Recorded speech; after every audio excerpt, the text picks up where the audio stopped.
What is culture?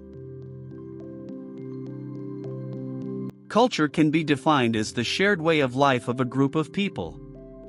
It includes their beliefs, customs, traditions, language, values, norms, art, music, food, clothing, and social behavior.